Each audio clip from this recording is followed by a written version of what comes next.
तो भाई सबको नमस्ते, सबका स्वागत, सबको राम राम। और आज है ट्यूसडे, डेट हो गई है 18 नवंबर 2025 और हमारा आज टॉपिक है थ्योरी ऑफ सप्रेशन पे। डॉक्टर विजयकर, प्रफुल्ल विजयकर सर की बुक है और इसमें हमारा कौन सा चैप्टर चल रहा है? चैप्टर जी वो 4 शायद। चैप्टर 7 इयर्स वो चैप्टर 4 पेज नंबर चल रहा 33 है। हाँ, चैप्टर हाँ 4 चल रहा है डॉक्टर दीपिका। हम पेज नंबर 32 पे हैं शायद। 32 हाँ 32 पे जो हेडिंग चलेगा वो चलेगा the development of an embryo just like the development of a city. है जी। जी जी जी बस यही है। हाँ, तो इसमें प्रफुल्ल सर कह रहे हैं कि एक एम्ब्रायो का डेवलपमेंट बिल्कुल ऐसे समझिए कि जैसे किसी सिटी का डेवलपमेंट हो। कैसे? The city grows in all directions. ठीक है। During the growth, building material and maintaining materials is brought from the most important market place or source to the less and lesser important peripheral places। तो जब कोई city develop हो रहा होता है तो उसका जो बिल्डिंग मटेरियल है वो या मेंटेनिंग मटेरियल है उसको मोस्ट इंपॉर्टेंट मार्केट से वाले स्थान से या सोर्स से लेस और लेसर इंपॉर्टेंट पेरिफेरल प्लेसेस पे ले जाया जाता है। Similarly as the embryo grows the nutrition is supplied from first formed organ which act as chief source.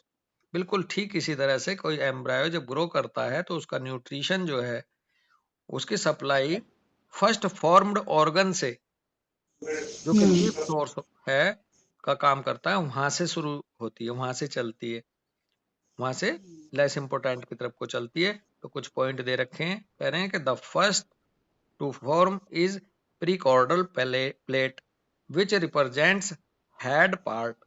तो जो फर्स्ट फॉर्म है, जो सबसे पहले बनता है जो ऑर्गन के रूप में, प्रोकॉर्डल प्लेट है और वो रिप्रेजेंट करती है हेड पार्ट को। इन क्योर एक्सिस हेड और ब्रेन और upper part is more important than other parts which are formed later. जो क्योर एक्सिस है, इन क्योर एक्सिस हेड और ब्रेन और upper part is more important than. Cure के दौरान जो cure axis के दौरान हेड या ब्रेन या अपर पार्ट जो है वो ज्यादा इंपॉर्टेंट होंगे जो बाद में बनेंगे उनसे।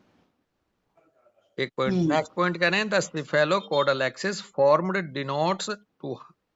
denotes the higher to lower level of importance। ये जो cephalocaudal axis है, ये जो बनती है, जो ये cephalocaudal axis का फॉर्मेशन होता है, ये डिनोट करती है higher to lower level of importance. Cephalocaudal यानी कि हेड से टेल की तरफ को बढ़ते हुए, अबाउट डाउनवर्ड बढ़ते हुए।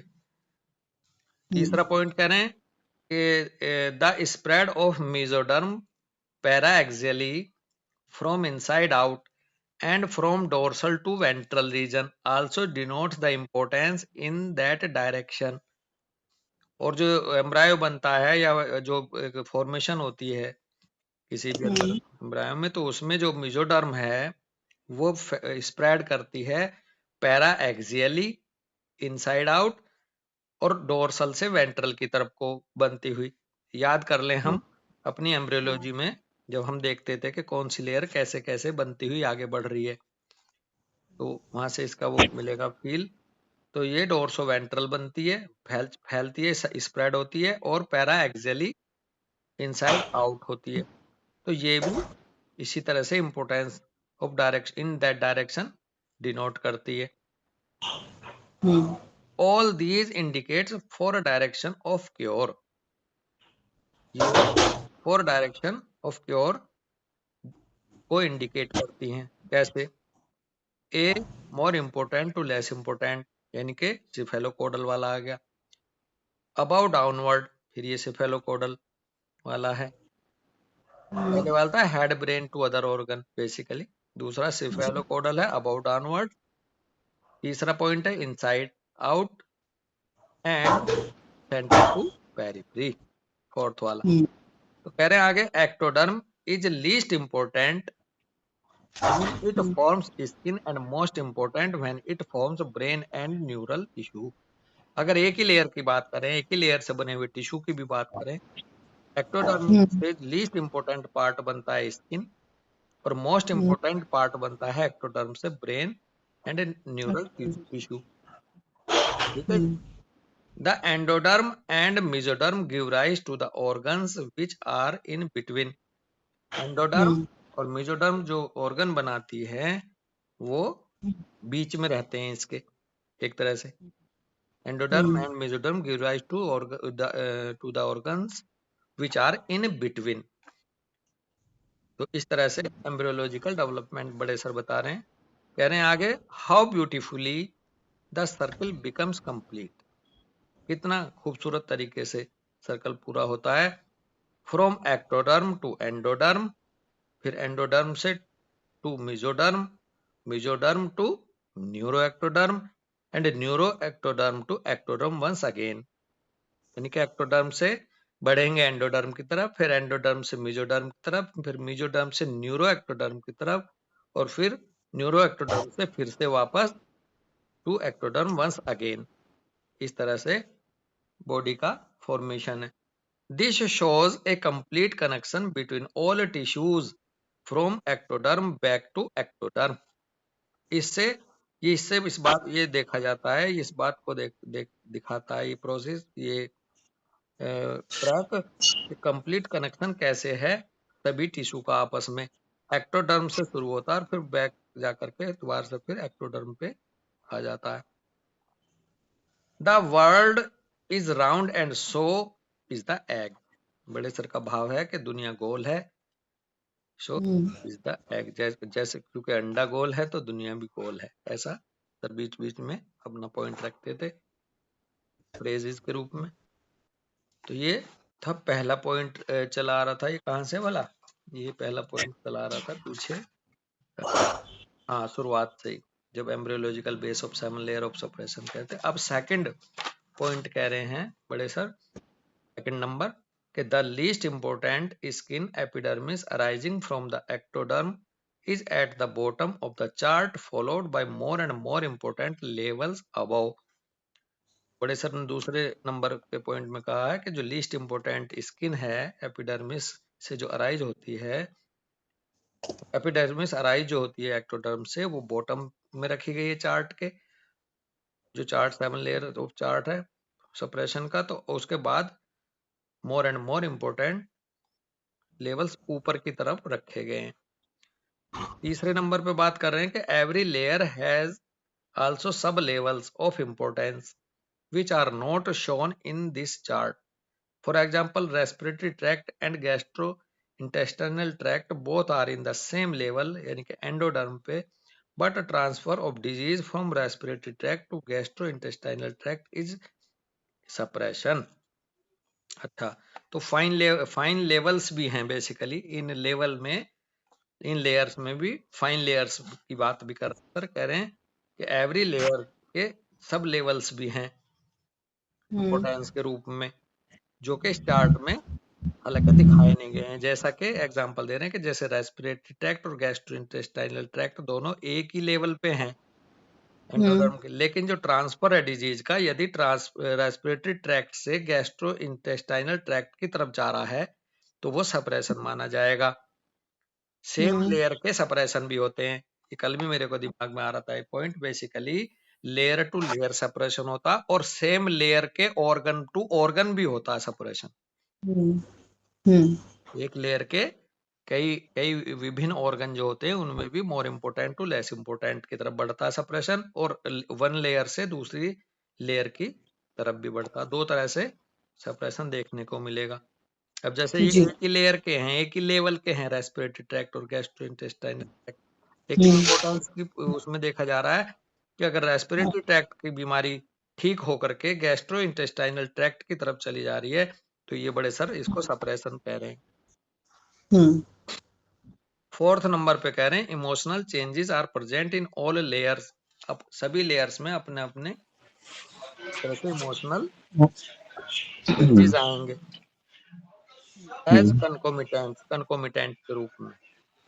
इमोशंस, इसमें एक attitudes, behaviour, anxieties, delusions etcetera arise from the secretions in the limbic system, which varies with varying biochemical reactions at the humoral level and neuroendocrinal level. और जो emotions, attitude, behaviour, anxieties, delusion जो है ये limbic system के जो secretions हैं, limbic system में जो सिक्रीशंस हैं उनमें राइज होते हैं, from the secretion in the limbic system, which varies with varying biochemical reactions at the humoral level and neuroendocrinal level, जो बिल्कुल भिन्न होते हैं अपने भिन्नताओं के कारण बायोकेमिकल रिएक्शंस के और ह्यूमरल लेवल और न्यूरो एंडोक्राइनल लेवल के रूप में ये वेरी करने की वजह से ये भिन्न भिन्न होते हैं, ये इमोशंस, ये चेंजेस। आगे कह रहे हैं कि न्यूरो ट्रांसमीटर्स लाइक सीरोटोनिन, नोर एपिनेफ्रिन, ब्रैकेट में कह रहे हैं सैडनेस, ग्रीफ, एसीटीएच, ब्रैकेट में फियर, रिप्रेजेंट फियर होता है, एनसिफेलिन, एंडोर्फिन, ब्रैकेट में इसको पेनलेसनेस कहा, एटसेट्रा, कैन बी सिक्रेटेड और डिप्रेस्ड एट ऑल लेवल्स या layers in different proportions in different individuals and helps us in individualization. Basically भाव ये निकल के आ रहा 4th नंबर से कि अलग अलग लेयर के ऊपर इमोशनल चेंजेस भी होते हैं अपने अपने तरीके के, और ये इमोशनल चेंजेस जो हैं ये जो न्यूरोट्रांसमीटर्स हैं ये बंदे को इंडिविजुअलाइजेशन की तरफ ले जाने में मदद करेंगे। दो लोगों का गैस्ट्रो इंटेस्टाइनल ही अफेक्ट हो रहा है, मान लो एक डिप्रेशन में जा रहा है, एक मेनिया में जा रहा है, एक को डर लग रहा है, एक को दुख हो रहा है, एक पेनलेसनेस में है, एक बहुत ज्यादा पेन में है, तो एक ही लेयर पे होते हुए ये न्यूरोट्रांसमीटर दोनों को इंडिविजुअलाइज करते हैं। जी। 5th पॉइंट है, 5th नंबर बता रहे हैं बड़े सर, कह रहे हैं mind the 7th layer of suppression. Mind is not actually the emotion of love, fear, anxiety, illusion, delusion and hallucinations.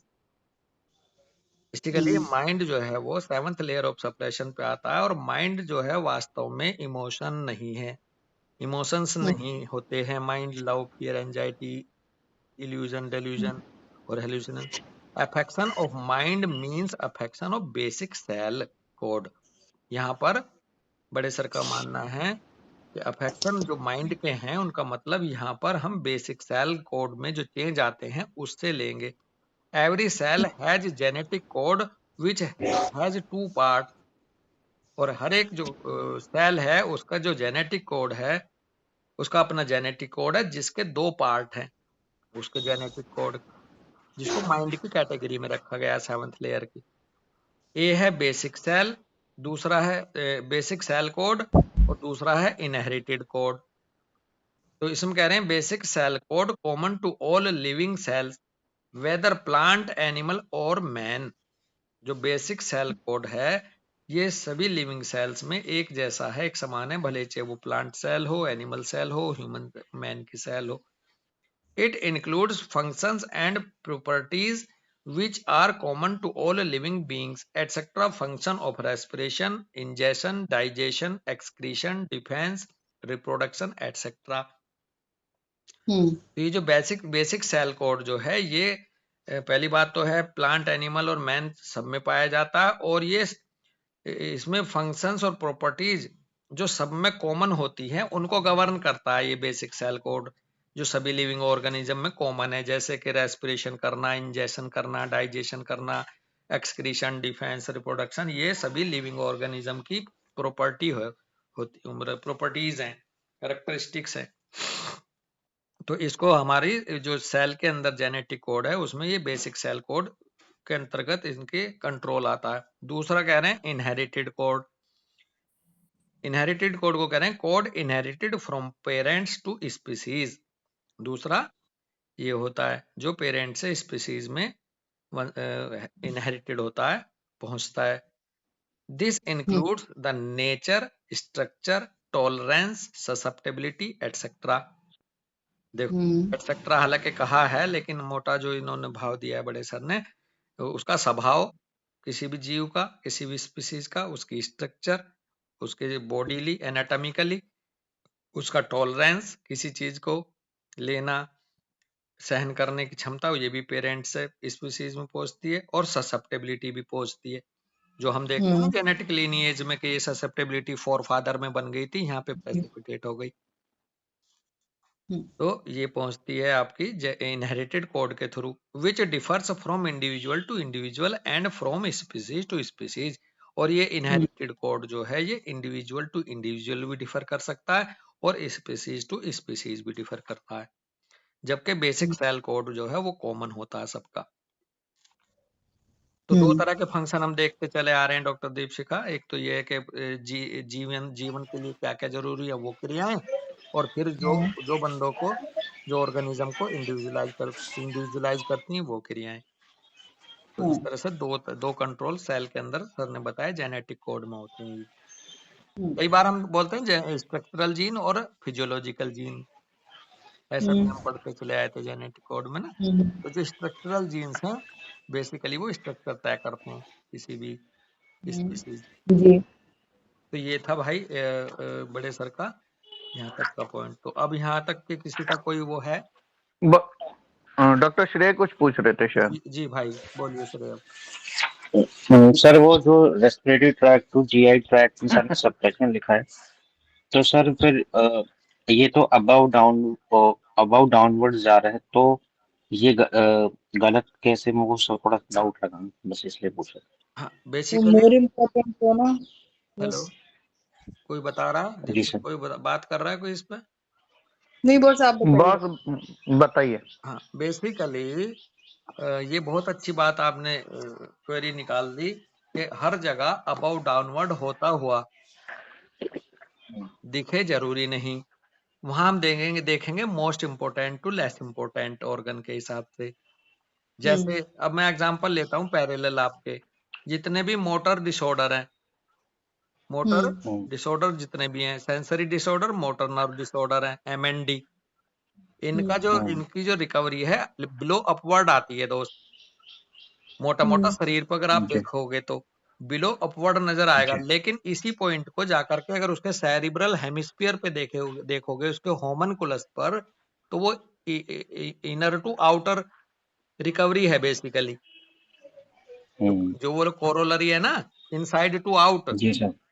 वो जी सर। वो नजर आती है मोटर नर्व डिसऑर्डर में। तो आप ये देखेंगे जहां आपको रेस्पिरेटरी ट्रैक्ट अबव और गैस्ट्रोइंटेस्टाइनल ट्रैक्ट बिलो दिख रहा है, यहाँ वो दूसरी कोरोलरी काम आएगी, more important to less important वाली या इनसाइड आउट वाली। यस है ना। तो बेसिकली जी ये वहां पे जाके क्लियर होती है, नहीं तो मोटा मोटा देखने को ऐसा मिलता है कि यार ये तो गलत हो गई।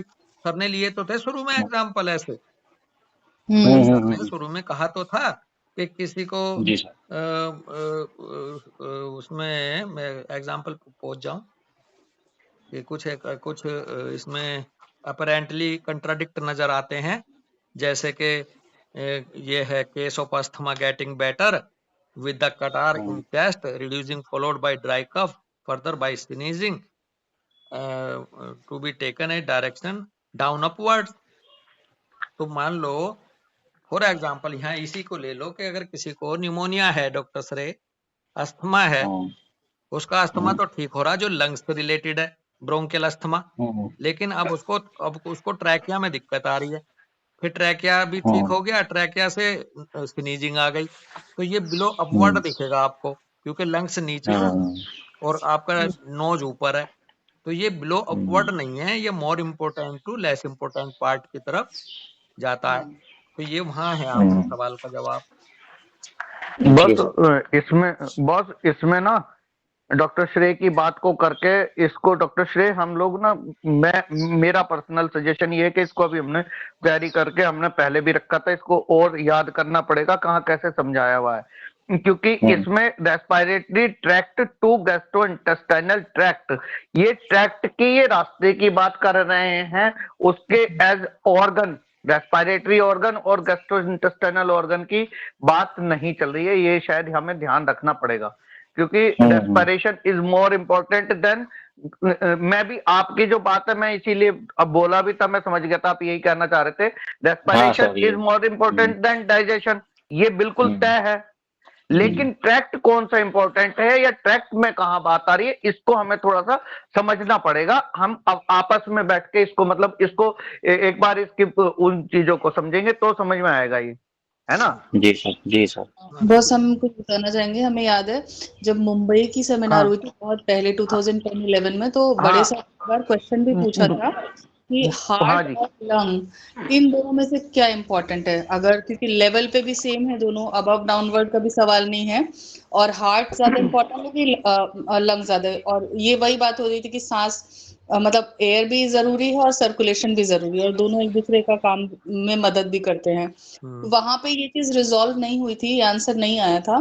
फिर कुछ साल बाद किसी दूसरे उसमें सर ने बताया कि सर ने फिर इस चीज को वो बोला कि एम्ब्रियोलॉजी में जो ऑर्गन पहले बन रहा है वो मोर इम्पोर्टेंट है, जो ऑर्गन बाद में हाँ बन रहा है वो लेस इम्पोर्टेंट है। तो जैसे ही जब डिजीज का ट्रांसफर हो पाता है तो इसको भी हम इसी तरीके से कंसिडर करेंगे, क्योंकि जीआईटी जो है वो लेस इम्पोर्टेंट है। जब कई बार सर्जरीज होती हैं तो कई होता है कि इंटेस्टाइन का कुछ पार्ट कट करके फिर उसको आप नहीं होता उसको ऐसे सेल करके ऐसे बना देते हैं कि वो इंटेस्टाइन काम कर सकती है। तो जीआईटी में ऐसा चांसेस होते हैं, पर रेस्पिरेटरी ट्रैक्ट में वो नहीं होता है, नहीं और बेटा, बात रेस्पिरेशन बात तो हमेशा सुनो हमेशा बाबू। ज्यादा इम्पोर्टेंट होता है। बाबू दीपशिखा बात सुनो दीपशिखा, अभी। फिर उल्टा हो जाएगा ये तो। अरे नहीं, सुनो सुनो दीपशिखा, आप अभी सिस्टम पे क्यों चली गई, जब आपने तो इतनी खूबसूरत बात स्टार्ट ब- करी थी। आपने जी बहुत जी जी। खूबसूरत बात स्टार्ट ये करी थी कि सबसे पहले क्या बना। तो अगर हम हाँ जी देखें, फर्टिलाइज्ड एग जब डिवाइड होता है, जब आगे लेयर बनती हैं, तो वहां न्यूट्रिशन पहले चल रहा होता है या रेस्पिरेशन चल रहा होता है, रेस्पिरेटरी सिस्टम डेवलप हो रहा होता है वहां। हाँ, वहाँ तो सबसे न्यूट्रिशन। पहले गैस्ट्रोइंटेस्टाइनल ट्रैक्ट की अगर बात करें बस तो ठीक वो है बस। न्यूट्रिशन पहले चला एम्ब्रियो को डेवलप होने के लिए, या रेस्पिरेशन। हाँ हाँ, अगर न्यूट्रिशन बड़े न्यूट्रिशन। सर ने अगर कोई न्यूट्रिशन लाइन लिखी है न्यूट्रिशन। ना भाई, बड़े सर ने जो लाइन जी लिखी जी है वो उल्टी लिख ही नहीं सकते। जी बेसिकली जी। हाँ हम हाँ बात वही है करने ना। लगे सिस्टम पे, ऑर्गन के डेवलपमेंट, उससे सबसे प्राइमरी हाँ, स्टेट देखिए। उसके बाद देखो, अब हम यही बात करें तो सबसे पहले वो तो जब न्यूट्रिशन है ना, वो सबसे पहले बेसिक न्यूट्रिशन और जीआईटी जो ट्रैक्ट है, ये दोनों फिर अलग चीज हो हाँ जाएगी ना। नहीं, इसके इसके फंक्शन पे जाओ, पीछे पीछे जी। फंक्शन पे जाओ। अब आप देखेंगे ना, सबसे पहले हार्ट बनता है। हाँ सबसे पहले फीटस में, मतलब एम्ब्रायो में हार्ट हार्ट डेवलपमेंट होता है, और हाँ हार्ट का मतलब है न्यूट्रिशनल सप्लाई। हाँ जी तो हाँ वहां जी हाँ जी न्यूट्रिशनल सप्लाई है जो कि बाद में संभालता है गैस्ट्रोइंटेस्टाइनल ट्रैक्ट हाँ बाद जी में। हाँ जी। तो, तो अगर हम्म। इसमें भी देखें तो जो न्यूट्रिशनल सप्लाई है, हमें वहां जाके थोड़ा चेक करना होगा, ना कि हम ऑर्गन लेवल पे इसको डिसाइड करें हाँ या हाँ, सिस्टम लेवल पे। बिल्कुल तो बिल्कुल है बिल्कुल। ना, तो इसलिए इसलिए बिल्कुल बात सही है, लग भी यही रही थी जो अमित शर्मा कह रहे हैं कि रेस्पिरेशन ज्यादा इंपॉर्टेंट है गैस्ट्रोइंटेस्टाइनल, लेकिन सिस्टम ऑर्गन की जगह उसके उसके फंक्शन को चेक करो कि पहले न्यूट्रिशन मिला एम्ब्रायो को, या रेस्पिरेशन मिला। हाँ जी। तो वहां ये क्या होगा। ये हाँ, और लेकिन दूसरा बात लेकिन जो आपकी मतलब इसमें ही ना बहुत अच्छी बात ये आई है कि दूसरा इमोशनल चेंजेस या बिहेवियरल चेंजेस या ये हर लेवल पर हैं, हर लेयर पर हैं। हाँ इसका भी हमें ये ध्यान रखना पड़ेगा लेयर टू लेयर, और एक ही लेयर पे हैं अगर हमारे को पता चला कि स्किन की दिक्कतें हैं वो अबव डाउनवर्ड और ऐसे सही हो रही है, लेकिन वो आदमी इमोशनली या वो सिफिलिस में जाने लग रहा है, अरे तो वो तभी इसका मतलब कई। सेपरेट, उन्होंने तो सेपरेट बहुत अच्छी जानकारी दे दी कि उससे आप इंडिविजुअलाइज करोगे पर्सन को। हाँ जी हाँ, उससे हाँ जी। आप इंडिविजुअलाइजेशन में मदद करेंगे हर लेयर के इमोशंस, क्योंकि दो तीन लोग एक ही लेयर के डिजीज से या एक ही ऑर्गन से अफेक्ट हो सकते हैं, लेकिन मेडिसिन बस तीनों की अलग अलग हो सकती है। बस उसके बाद डायरेक्शन में भी ये बहुत कम काम करेंगे कि डेल्यूजन और मोर सिफिलिटिक, डेल्यूजन कम होने लगे और अब उसमें वो थोड़ी सी बस जरासी सी ऐसा लगता है और मैं ठीक हो जाता हूँ तो ठीक है। अब पता चला आपने कहा कि नहीं मेरी खुजली और ये सही हो रही है और इसका डेल्यूजन या ये बढ़ते रहे तो फिर वो बाद में जाके बेसिक कोड को अफेक्ट कर सकते हैं। इसलिए इन इमोशंस का भी ध्यान रखा जाए। सर ने कहा कि हर हर लेयर में अपने इमोशनल चेंजेस हैं, वो आपको, ये तो बिल्कुल सही है कि इंडिविजुअलाइजेशन में करेंगे, लेकिन मेरे कहने का शायद मेरे को ऐसा भी है कि वो आपकी डायरेक्शन को भी बता सकते हैं कि हाँ, तो डायरेक्शन सही जा रही है। तीनों लोगों के, पहली बात तो तीनों लोगों के 3 इमोशन अलग-अलग हो सकते हैं एक ही लेयर पे, हाँ एक जी, बात। अब दूसरी बात आपकी आती हाँ है जी, कि more intensified emotion to less intensity हाँ, तो बस वो बस बस सेकेंडरी है। ये, तो ऐसे डायरेक्शन हाँ ऑफ जी, और हाँ, भी दिखाएंगे, आप सही कह रहे हो कि कोई डिलीरियम से हाँ जी, आके डेल्यूजन में गया, डेल्यूजन से आके फिर और नीचे चला गया, एंजाइटी एंटिसिपेशन से एंजाइटी में आया, ऐसे कर। बस तो ये इस पे इसीलिए कह सकता हूँ कि कल ही जो है ना एक केस था बहुत अच्छा, उनको खांसी जुकाम और सांस की दिक्कत और ये सब कुछ आ रहा था, और फिर वो पता चला कि डॉक्टर साहब मैं तो पता ना कहाँ गफलत में चली गई, मैं तो इधर से उधर बोल रही थी, मेरी तो मैंने कहा मेरा दिमाग खराब हो गया या कैसे या कैसे। तो फिर हमने इसको ऐसे उठाया ना, डिलीरियम रेस्पिरेटरी कंप्लेंट्स इन।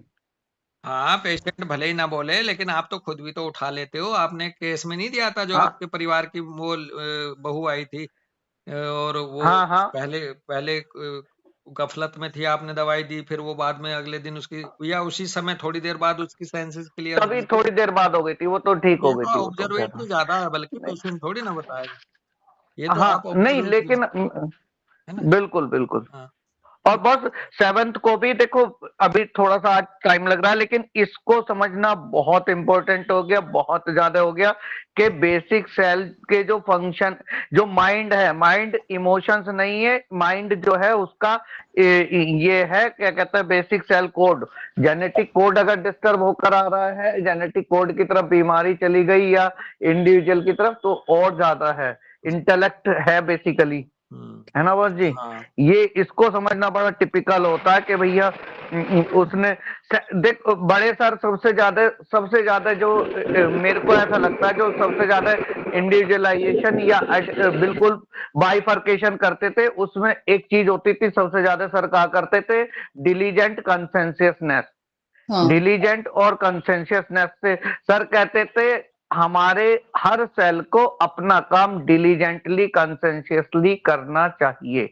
अगर हमारी सेल अपना काम डिलीजेंटली कंसेंशियसली नहीं कर रहे, इसका मतलब कुछ ना कुछ गड़बड़ है।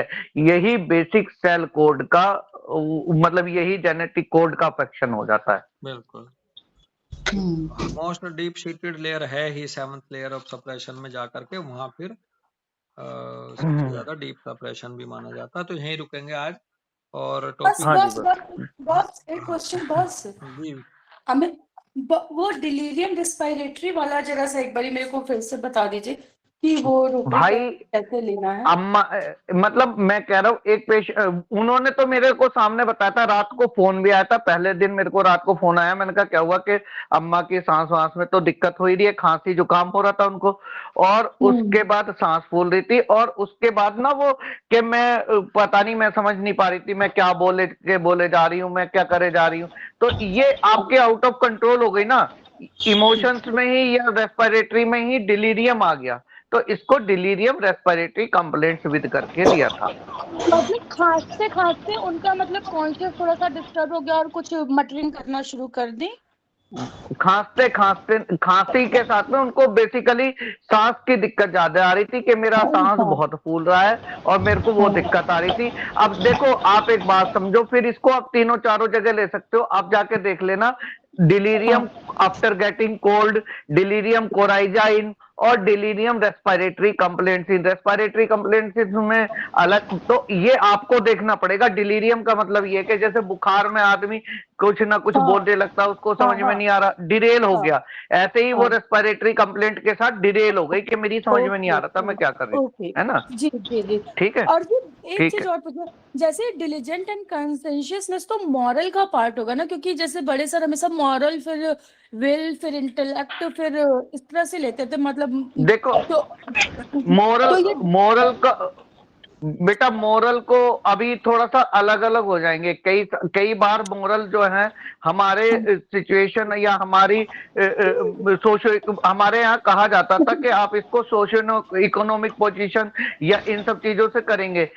फॉर एग्जाम्पल, एक बहुत हाँ। मोटा सा एग्जाम्पल देके समझ जाना कि अगर हम फॉरेन कंट्रीज की बात करें तो वहां बॉयफ्रेंड रखना, गर्लफ्रेंड रखना बिल्कुल कॉमनली, इतने साल हाँ। तक रहना बिल्कुल नॉर्मल था। वहां ये इमोरलिटी, हाँ। और हमारे ट्राइब्स में इधर करें तो वही बात इमोरलिटी पे ले चली जाती है। नहीं, तो कंसेंशियस और डिलीजेंट का मतलब यही होता था कि आपकी जो ड्यूटी है, आपको जो काम दिया गया है, आप उसको पूरी ईमानदारी से निभाइए, अच्छा, तो मतलब इसको है हम ना। लोग मॉरल्स में नहीं कंसिडर कर सकते, ये एक मोरल मतलब से तो मोरल से तो पिक्चर, हिंदी पिक्चरों का जो विलेन होता, जो हीरो होता था, वो मोरली गलत होते हुए भी कंसेंशियस रहता हाँ। था। उसे कह दिया जी इसको जी गोली मारनी है तो गोली मारनी है, मोरलिटी को हटा देता था वो कई बार, है ना। हाँ। तो ये जी ऐसे है जी बेटा, जी ठीक है। जी, थैंक यू चलो, बस, थैंक यू बस, थैंक यू, नमस्ते बस, थैंक यू बस सभी नमस्ते को। भाई, रुको, राम राम राम जी राम सबको, राम राम भाई, राम राम राम, राम हम राम राम बस। राम राम राम सर। राम भाई, राम राम राम। राम राम सर। राम राम।